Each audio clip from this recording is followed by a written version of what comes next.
ಪ್ರೇಮದ ಬೀಡು ಬರಡಾದಾಗೆಲ್ಲ ಉಳ್ಳಾಯ ಮಳೆ ಸುರಿಸ್ತಾನಂತೆ. ಈ ಮಣ್ಣಲ್ಲಿ ದೈವತ್ವ ಮತ್ತೆ ಮತ್ತೆ ಹುಟ್ಟುತ್ತದೆ. ಯಾರಿಗೂ ಬೇಡದ ಮಗುವನ್ನು ಬೈದಿ ತನ್ನದಾಗಿಸಿಕೊಂಡ್ರು. ಪೆರ್ಮೆ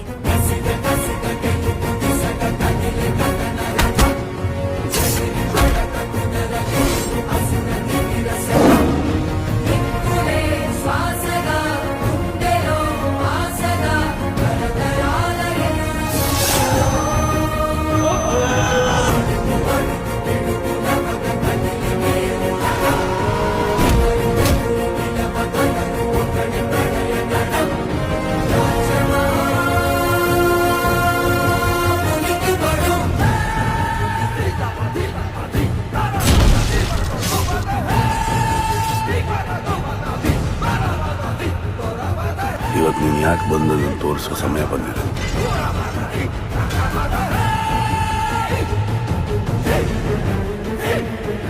ನಿನ್ನ ಮುಂದೆ ನಿಂತಿರೋದು ಸೃಷ್ಟಿಯ ಮೂಲ ಹೆಣ್ಣು. ಧೈರ್ಯ ಇದ್ರೆ ಮುಟ್ಟಿ ನೋಡು. ಬಾ. ಚೌಂಡೆ ಕೆಮ್ಮಿ ಪೆರಡೆ. ಈಶ್ವರ ದೇವ್ರು ಇಲ್ಲಿಗೆ ಬಂದಿದ್ರ? ಇಲ್ಲಿಗೆ ಬಂದದ್ದು ಮಾತ್ರ ಅಲ್ಲ, ಇಲ್ಲೇ ನೆಲೆಸಿದ್ರು. ಈಗ ಸಹ ಇದ್ದಾರಾ?